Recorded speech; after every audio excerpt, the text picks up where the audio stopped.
yesterday, even though they've been sitting on a bipartisan immigration bill for over a year, House Republicans suggested that since they don't expect to actually pass a bill that I can sign, that I actually should go ahead and act on my own to solve the problem.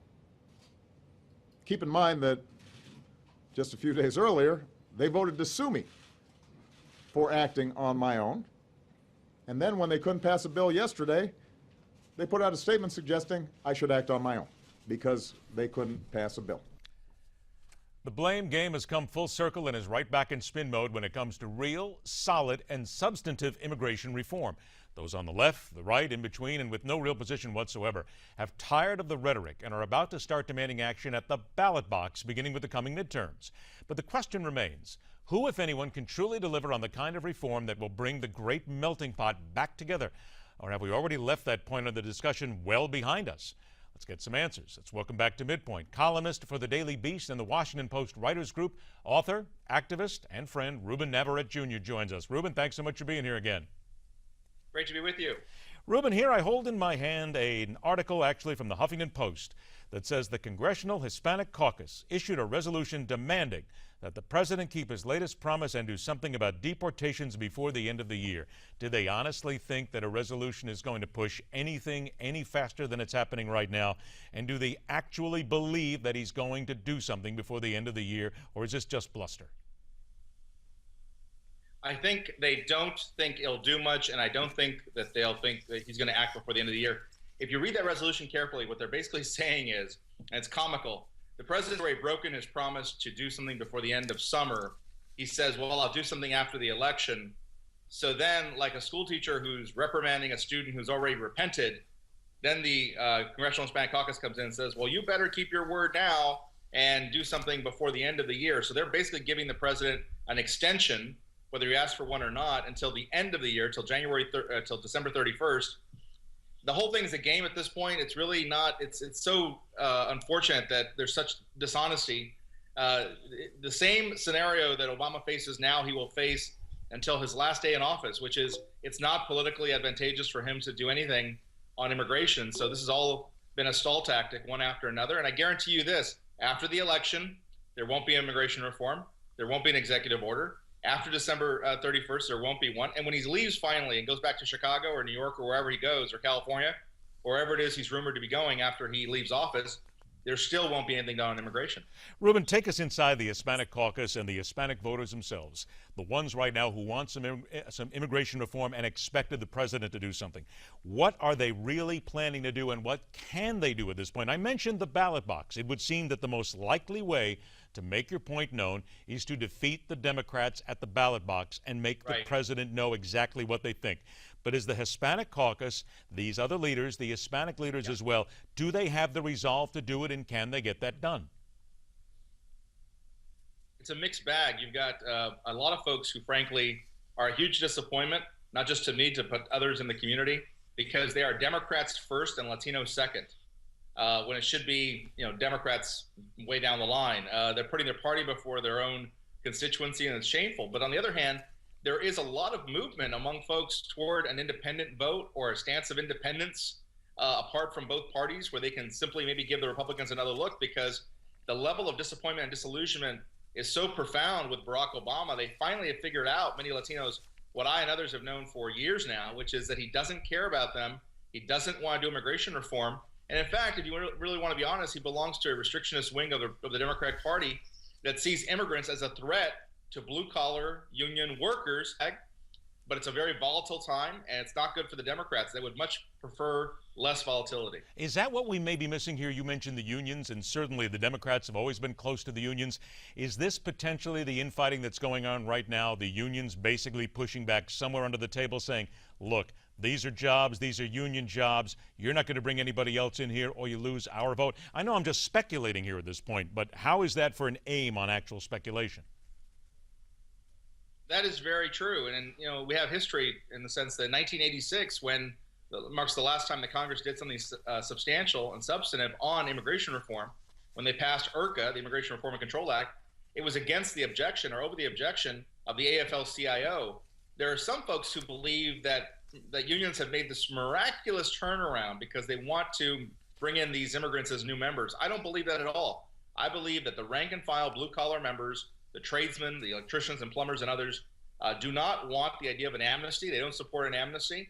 And I think that the game that's being played by the very well paid and cared for union leaders in this country is to tell their members one thing, we're not going to get an amnesty, while they try to confuse Latinos and advocates and tell them something altogether different. So again, an incredible amount of dishonesty in this debate.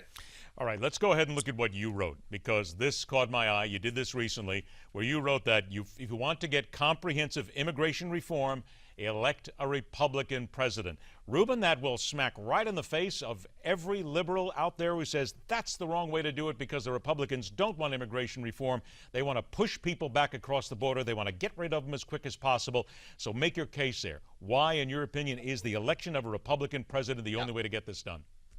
Yes, it is. And I've heard from all those folks who have been angry that I wrote that column, and they don't agree with it. They really think it's ridiculous because everything they hear, they'll turn on the television, they'll hear Republican members of Congress like Steve King from Iowa say stupid and racist things. And it certainly doesn't help my case any when that happens.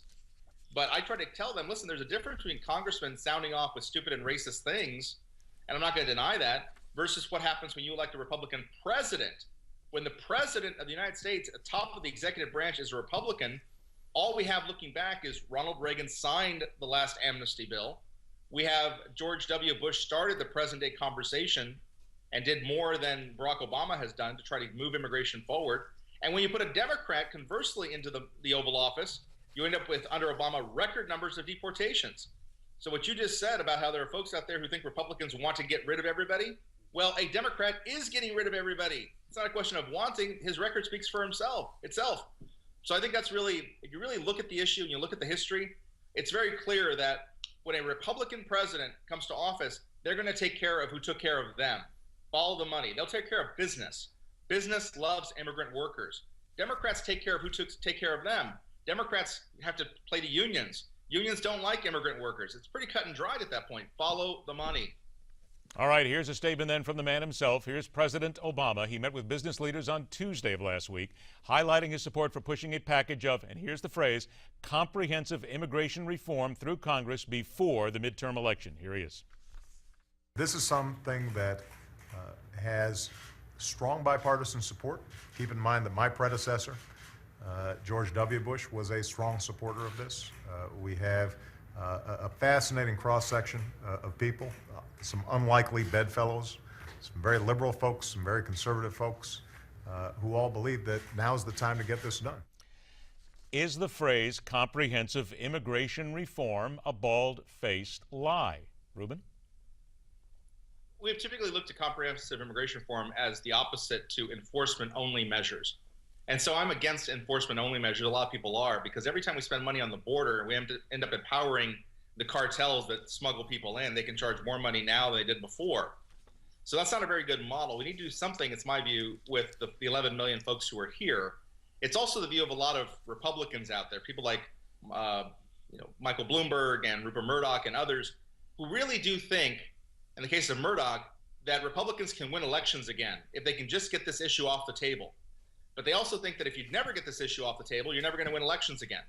So I think comprehensive immigration reform as a phrase does mean something. It means being able to walk and chew gum at the same time, to be able to control the border, provide for a guest worker program for businesses, for jobs that Americans won't do. Americans don't like hearing that phrase. Too bad it's true. Jobs Americans won't do.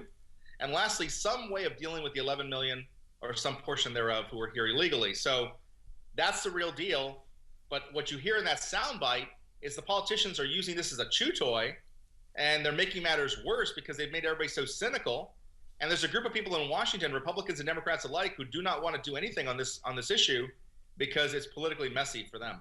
30 seconds in. Would you believe that Democrats, Hispanic Americans, who would normally vote Democrat, that they are so angry at the president right now that they would be willing, your opinion now, they would be willing to go to the ballot box in the midterms and vote Republican, vote anybody but Democrat, just to send a message, or are they just not ready to go that far? No, they're not ready to go that far, but they will in 2016 if in fact, because their turnouts are low in off-year elections anyway, but in 2016, If the Republican Party nominates somebody like Jeb Bush, a moderate Republican who supports immigration reform, you'll see a mass defection of Latinos toward that. Democrats cannot win if Latinos defect to the Republican Party. All right, Ruben Navarrette Jr., it's always a pleasure, my friend. Thanks so much for joining us. We'll talk to you soon. Thank you, my friend. All right, later on this hour, reality strikes at the core of America as authorities are trying to figure out why a man with a knife was able to simply jump a fence and create what amounted to a security disaster. And after the break, tooling around the news studios in Washington, D.C. on Sunday for the talkers, with sometimes something to really say. Then again, that's why you have us, because we just sort of cut through all the rest and get to the meat and the heart of the matter. That and so much more coming up right here on MidPoint, where every day we question everything.